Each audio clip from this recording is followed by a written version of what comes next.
Hi viewers, welcome to our channel. ప్రస్తుతం మనతో పాటు సీనియర్ జర్నలిస్ట్ దాము బాలా సార్ ఉన్నారు. వారితో మాట్లాడదాం. నమస్కారం సార్. సార్, వైసీపీకి బాలినేని షాక్ ఇచ్చారు. నిన్న రిజైన్ చేసేసి జనసేనలోకి జాయిన్ అయిపోతున్నారని వార్తలు అయితే వినిపిస్తున్నాయి. మరి రిజిగ్నేషన్ గల కారణాలు ఏం చెప్పారు? మరి ఇప్పుడు జనసేనలో జాయిన్ అయిపోయారా, లేకుంటే అవ్వబోతున్నారా? మరి వైసీపీ నుంచి అయితే ఇంకొంతమంది కూడా వెళ్ళే అవకాశాలు అయితే కనిపిస్తున్నాయి. మరి ఈ లెక్కను చూసుకుంటే ఇక్కడ బీఆర్ఎస్ ఖాళీ అయిపోతున్నట్టే, ఇక్కడ వైసీపీ కూడా ఖాళీ అయిపోతుంది అనుకోవచ్చా సార్? బీఆర్ఎస్తో కంపేర్ అయితే ఇప్పుడు చేయలేం, కానీ అక్కడ వైసీపీని ఖాళీ చేయడం అనేది అయితే చంద్రబాబు పవన్ కళ్యాణ్ లక్ష్యము. కానీ అది అంత త్వరగా అయ్యేట్టుగా అయితే ఇప్పటికిప్పుడు కనిపించట్లేదు. ఇంకొంత టైం పట్టే అవకాశం ఉంది. ఎందుకంటే ఇప్పటికిప్పుడు దానికి రెండు కారణాలు. ఒకటి, తెలుగుదేశంలోకి వాళ్ళని చేరితే తెలుగుదేశం కేడర్ కానీ కింది స్థాయి నాయకత్వం కానీ తీవ్ర వ్యతిరేకత వచ్చే అవకాశం ఉంది. ఫర్ ఎగ్జాంపుల్, చీరాల పోతుల సురేష్ భార్య పోతుల సునీత, ఆమె ఎమ్మెల్సీగా ఉండి వైసీపీకి రిజైన్ చేసింది. తెలుగుదేశంలో వచ్చి మళ్ళీ ఎమ్మెల్సీ అవుదాం అనుకుంది. కానీ లోకల్ కేడర్లో విపరీతంగా వ్యతిరేకత వచ్చింది. ధర్నాలు రాస్తారోకలు చేసి పెండింగ్లో పెట్టారు. అట్లా చాలామంది వైసీపీ నుంచి వచ్చినా కూడా తెలుగుదేశంలో చేర్చుకోవడం చంద్రబాబు కష్టం. రెండోది, వైసీపీ నుంచి చేర్చుకోవాలంటే వాళ్ళకేవో పదవులు ఇవ్వాలి. పదవులు ఇస్తే ఆల్రెడీ ఇక్కడ పోటీ ఉంది.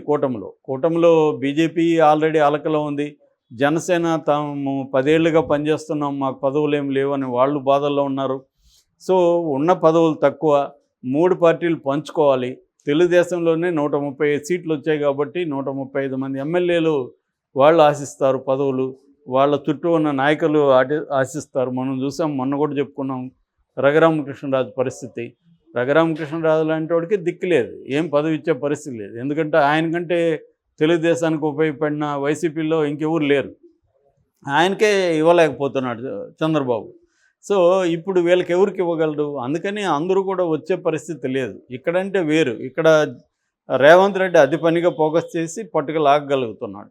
అక్కడ వాళ్ళు చేస్తున్న పని ఏంటంటే, ఒకటి, వాళ్ళకి హామీలు ఇచ్చి ప్రలోభపరిచి తీసుకునే పరిస్థితి చంద్రబాబుకి లేదు. అలాంటి అవసరం కూడా లేదు. నిజానికి చంద్రబాబుకి అవసరం కూడా లేదు. అవసరం లేకపోయినా చేస్తాడు చంద్రబాబు. ఎందుకు చేస్తాడు? చంద్రబాబు కాదు, ఎవరైనా చేస్తారు ఆ ప్లేస్లో. ఎందుకు చేస్తారంటే, ప్రతిపక్ష పార్టీల్ని నిర్వీర్యం చేసి పొలిటికల్గా చంపేసి తాము సర్వైవ్ అవ్వాలనేది ప్రతి పొలిటికల్ పార్టీ ఇవాళ ఇండియాలో అదే పని చేస్తుంది. ఇది మోడీ దీన్ని హైట్స్కి తీసుకుపోయాడు. ప్రతిపక్ష పార్టీలను ఎలా చంపేయాలనేది మోడీ అండ్ బీజేపీ వేసినన్ని స్ట్రాటజీలు ఇప్పటివరకు చరిత్రలో, ఇండియన్ హిస్టరీలో ఎవరు వేయలేదు. అన్ని రకాల ఇప్పుడు కొత్తగా వచ్చిన 1 నేషన్ 1 ఎలక్షన్ అనే కాన్సెప్ట్ కూడా ప్రతిపక్షాలని, ముఖ్యంగా రీజనల్ పార్టీలని నేలమట్టం చేసే స్ట్రాటజీ తప్ప ఇంకొకటి కాదు. దాంట్లో ఎన్ని ఉపయోగాలు ఉన్నాయనేది పక్కన పెడితే అది క్లియర్గా ప్రతిపక్షాలని, ముఖ్యంగా రీజనల్ పార్టీలని కంప్లీట్గా దెబ్బతీసే స్కీమ్ అది. అది ఎవరు ఒప్పుకోరని వాళ్ళకు కూడా తెలుసు. కానీ వాళ్ళు చర్చకు పెట్టి దాన్ని డైవర్ట్ చేసి చేయడానికే అది తీసుకొచ్చారు. కొన్ని మన తెలుగుదేశం కావచ్చు, బీఆర్ఎస్ కావచ్చు, వైసీపీ కావచ్చు, ఇలాంటి పార్టీలు వాళ్ళకి ఇష్టం లేకపోయినా ఒప్పుకుంటున్నారు. ఎందుకు మోడీతో గొడవ ఎందుకులే అని. నిజానికి బీఆర్ఎస్ అది ఒప్పుకునింది. జగన్ గతంలో కూడా 1 నేషన్ 1 ఎలక్షన్ నేను రెడీ అన్నాడు, చంద్రబాబు రెడీ అన్నారు. వీళ్ళందరూ ఒప్పుకుంటున్నారు. అంటే భయపెట్టి ఒప్పించి దాన్ని తీసుకురావాలనేది మోడీ ప్లాన్. అదేవిధంగా చంద్రబాబు పవన్ కళ్యాణ్కి కూడా వైసీపీని, జగన్ని రాజకీయంగా సమాజ్ చేసేయాలనేది వీళ్ళ ప్లాన్. అందుకని వైసీపీలో ఉండే నాయకత్వాన్ని అంతా లాగాలి. అక్కడ వైసీపీలో 11 మంది ఎమ్మెల్యేలు, 11 రాజ్యసభ సభ్యులు, 4 ఎంపీలు, దాదాపు 40 మంది వీళ్ళు ఎమ్మెల్సీలు, అట్లా కాకుండా జడ్పీ చైర్మన్లు, వీళ్ళందరూ ఉన్నారు. సో ఇప్పటివరకు కొంతవరకు సక్సెస్ ఏమయ్యారంటే, జడ్పీ చైర్మన్ని, ఎంపీపీలని, వీళ్ళని కింది స్థాయిలో లాక్కోవడంలో, కొన్ని రకాల కార్పొరేషన్ని కైవసం చేసుకోవడంలో వాళ్ళకి సక్సెస్ అయ్యారు. రీసెంట్గా ఏలూరు కార్పొరేషన్ కావచ్చు, కడపలో చాలామందిని లాగడం కావచ్చు, ఇలాగా అక్కడ సక్సెస్ అయ్యారు. కానీ పై స్థాయిలో నాయకులు ఇప్పటి వరకు పెద్ద స్థాయిలో జాయిన్ అవ్వట్లేదు. దానికి ఒక కారణం బీజేపీ కానీ, తెలుగుదేశం కానీ, జనసేన కానీ వాళ్ళని పై స్థాయి వాళ్ళని చేర్చుకునే పరిస్థితి ఇప్పటికిప్పుడు లేదు. కొంత టైం తర్వాత చేర్చుకునే అవకాశం ఉంది. కాబట్టి ఇప్పటికిప్పుడు వైసీపీ ఖాళీ అయిపోతుందని చెప్పలేం. అయితే ఈ చర్చ మళ్ళీ వస్తుంది. ఎందుకు వస్తుందంటే, ఈ అధికారంలో ఉన్న పార్టీలు 2 రకాల స్ట్రాటజీలను ఉపయోగిస్తాయి ప్రతిపక్షంలో ఉండే వాళ్ళని తమ పార్టీలకు లాక్కోవడానికి. అది పాత పద్ధతే, క్యారెట్ అండ్ స్టిక్. నేను అనేకసార్లు చెప్పాను. ఒకటి భయభ్రాంతం చేయడం, 2 వాళ్ళకి ప్రలోభాలు పెట్టడం, డబ్బులో పదవో ఆస్తి ఇవ్వడం. మొదటి స్టెప్ ఏంటంటే ఎప్పుడు కూడా ఓన్లీ భయపెట్టే చేర్చుకోవడం అనేది సక్సెస్ కాదు. ప్రలోభాలు పెట్టడమే ఎప్పటికైనా సక్సెస్ అవుతుంది. కానీ అది అన్ని పదవులు ఇవ్వలేరు కాబట్టి భయపెడతారు. ఇప్పుడు ఫర్ ఎగ్జాంపుల్ ఇక్కడ బీఆర్ఎస్లో 10 మంది ఎమ్మెల్యేలని, 6 మంది ఎమ్మెల్సీలని, కొంతమంది నాయకుల్ని కాంగ్రెస్లోకి చేర్చుకున్నారు. మిగతా వాళ్ళది కొద్దిగా పెండింగ్లో పడింది. ఎందుకంటే హైకోర్టు ఒకటి 4 వారాలు టైం ఇచ్చింది స్పీకర్కి. ఈ పదవి ఈ పార్టీలో ఒక పార్టీలో గెలిచి ఇంకో పార్టీలోకి వెళ్ళిన వాళ్ళని మీ చర్యలు తీసుకుంటారా, మిమ్మల్ని తీసుకోమంటారని. కాబట్టి వీళ్ళు ఆగారు. కానీ ఇక్కడ బీఆర్ఎస్ ఎమ్మెల్యేలు కావచ్చు, బీఆర్ఎస్ నాయకులు నాకు ఏ రకమైన పదవి ఇవ్వకపోయినా పర్వాలేదు, మేము కాంగ్రెస్లోకి వస్తున్నామని రాయబారాలు పంపిస్తున్నారని చెప్తున్నారు. ఎందుకు? మా మీద కేసులు తీసేయండి చాలు అని అడుగుతున్నారు. అంటే వాళ్ళ మీద కేసులు పెట్టి రేవంత్ రెడ్డి వాళ్ళని భయభ్రాంతం చేస్తున్నాడు. కాబట్టి ఆ కేసులు తీసేస్తే చాలరా బాబు, మేము వచ్చేస్తాము అని అడుగుతున్నారు. అలాగా రేపొద్దున వైసీపీలో కూడా కేసులు పెట్టి వాళ్ళని ఆర్థికంగా దెబ్బతీసి అరెస్ట్ చేయడం ద్వారా వాళ్ళే మాకేమీ పదవులు ఇవ్వకండి, ఏమీ డబ్బులు ఇవ్వకండి, మా కేసులు తీసేసి మా వ్యాపారాలు మమ్మల్ని చేసుకుంటే చాలు, మేము వచ్చేస్తాం అనే వాళ్ళు వైసీపీలో పెరుగుతారు ఖచ్చితంగా. ఓకే. గతంలో జగన్ కూడా ఇదే స్ట్రాటజీ ఉపయోగించాడు.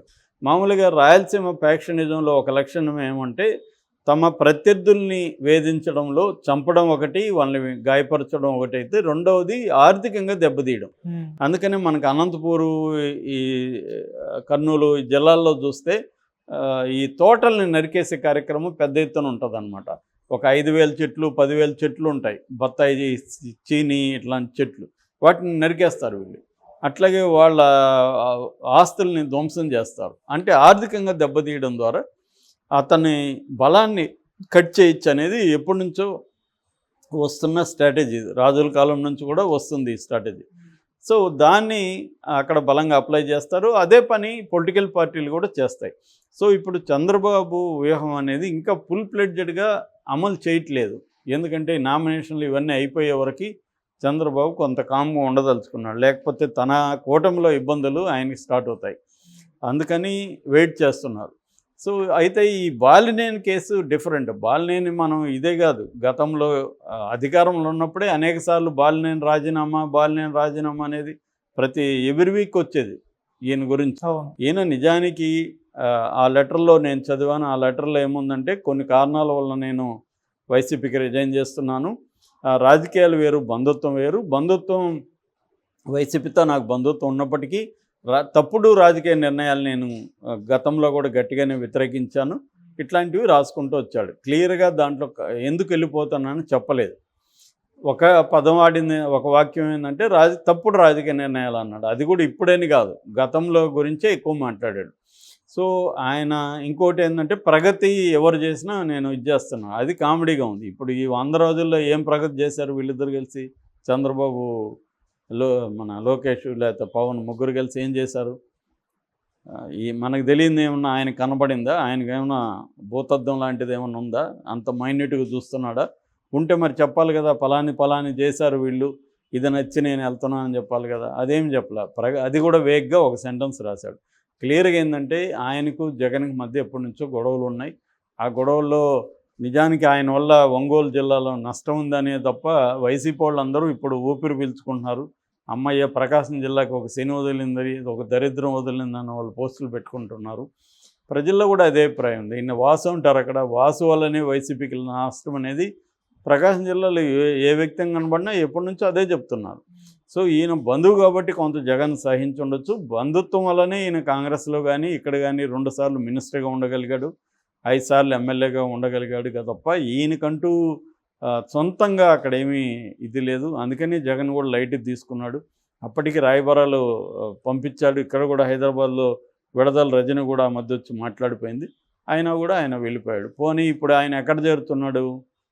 జనసేనలో చేరుతున్నాడు. ఆల్రెడీ నాగబాబుతో మాట్లాడినాయి, పవన్ కళ్యాణ్తో రేపు మాపు కలవబోతున్నాడు. ఒక ఆల్రెడీ ఆయన అనుచరులే అసంతృప్తిగా ఉన్నారు. ఆయన అనుచరులే పోస్ట్ పెట్టుతున్నారు. బాబు పోయి పవన్ కళ్యాణ్తో చేరుతున్నావు, అతను నెక్స్ట్ టైం నుంచి నీకు అపాయింట్మెంట్ ఇవ్వడు. మంగళగిరిలో ఆఫీస్కి పోతే కూర్చోన్నా అనేవాడు కూడా ఎవడు నీకు కనబడ్డు. అక్కడ నిన్ను అసలు ఎవడు కేర్ చేయడు. అట్లాంటి దాంట్లోకి నువ్వెందుకు పోతున్నావు? పోయేదేదో కాంగ్రెస్లో ఉంటేనా నీకు కొంత ఇంపార్టెంట్ లీడర్గా గుర్తింపు ఉండేది. ఎందుకంటే కాంగ్రెసే నీకు ఒకప్పుడు లైఫ్ ఇచ్చింది. అట్లన్నా పోకుండా పోయి జనసేనలో ఎందుకు చేరుతున్నావు అనే విమర్శలు కూడా వస్తున్నాయి. కాబట్టి ఈయన పోవడం వల్ల ఇప్పటికిప్పుడు జగన్కి కొంపలేం మునిగిపోయే అవకాశాలు లేవు. బట్ ఖచ్చితంగా వైసీపీ దెబ్బ తింటుంది, నో డౌట్. ఎందుకంటే అధికార పక్షం వాళ్ళ చేతిలో ఉంది. మోడీ దగ్గర కూడా పలుకుబడి ఇట్లాంటి వాటికి చంద్రబాబు వాడగలడు. మోడీ కూడా అట్లాంటి వాటికి ఏమన్నా ఇవ్వగలడు. రాష్ట్రానికి మోడీ ఏమో ఒక పైసా విధించడు, కానీ ఇట్లాంటివి చంద్రబాబు చేయగలడు. కాబట్టి ఆ రకంగా వీళ్ళకి దెబ్బ తగులుతుంది. ఆల్రెడీ నిన్న వెస్ట్ గోదావరిలో మాజీ మంత్రి రంగనాథరాజు కానీ, మాజీ ఎమ్మెల్యే గ్రంథి శ్రీనివాస్ కానీ వీళ్ళెవరు కూడా జగన్ సమీక్షా సమావేశానికి రాలేదు. ఆ రకంగా ప్రతి చోట కూడా ఖచ్చితంగా వైసీపీ నుంచి అనేక మంది వెళ్ళిపోతారు. ఇవాళ ఏంటంటే ఎవరికి కూడా పార్టీ లాయల్టీ అనేది లేదు. తమ లాయల్టీ తప్ప వేరే ఏ లాయల్టీ లేవు. లాయల్టీ ఉన్నట్టు నటిస్తారు తప్ప ఏమి లేదు. అందుకని అధికార పక్షంలోకి ప్రతిపక్షం నుంచి వెళ్ళిపోయే వాళ్ళు ఎప్పుడూ ఉంటారు.